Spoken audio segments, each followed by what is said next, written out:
Pernahkah kamu merasa seolah beban hidup terlalu berat untuk dipikul? Masalah datang silih berganti, kegagalan menghantam satu persatu, dan kamu mulai bertanya, sampai kapan harus bertahan? Hari ini, kisah sejuta makna ingin mengajakmu duduk sejenak, mendengarkan sebuah kisah dari seorang tua bijak dan segenggam serbuk pahit. Kisah yang mungkin akan mengubah cara kamu memandang setiap masalah dalam hidupmu. Suatu hari, ada seorang pemuda yang sedang dililit banyak masalah. Pekerjaannya tak menentu, hubungannya retak, hutang menumpuk, dan harapan terasa semakin jauh. Ia pernah mendengar tentang seorang tua bijak yang tinggal di pinggir desa. Seorang yang katanya mampu memberikan jawaban atas setiap pertanyaan berat kehidupan. Maka tanpa berpikir panjang, pemuda itu pergi menemui sang tua bijak. Sesampainya di sana, pemuda itu langsung menumpahkan semua keluh kesahnya, satu persatu, panjang tanpa henti. Pak tua hanya duduk diam, mendengarkan, dengan penuh perhatian, tanpa menyela, tanpa menghakimi. Setelah pemuda itu selesai bicara, Pak tua bangkit perlahan. Ia mengambil segenggam serbuk pahit dari sebuah toples kecil di sudut ruangan.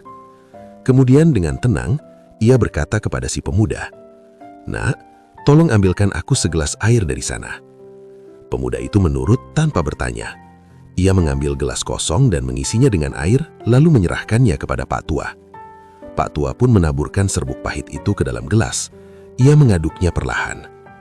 "Coba minum ini dan katakan, bagaimana rasanya?" ujar Pak tua tersebut.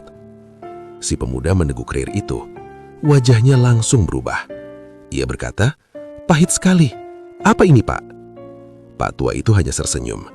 Senyum seorang bijak yang tahu bahwa anak muda ini baru saja mendekati sebuah pelajaran penting. Kemudian Pak tua itu mengajak si pemuda untuk berdiri. Mereka berjalan berdampingan melewati belakang rumah, menembus jalan setapak yang diapit pohon-pohon rindang.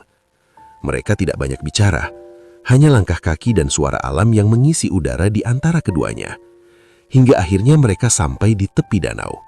Danau yang luas, airnya jernih, permukaannya tenang, seolah tidak ada satupun beban yang mengganggunya. Sesampainya di tepi danau, Pak tua itu kembali mengeluarkan serbuk pahit dari sakunya. Ia menaburkannya ke dalam danau.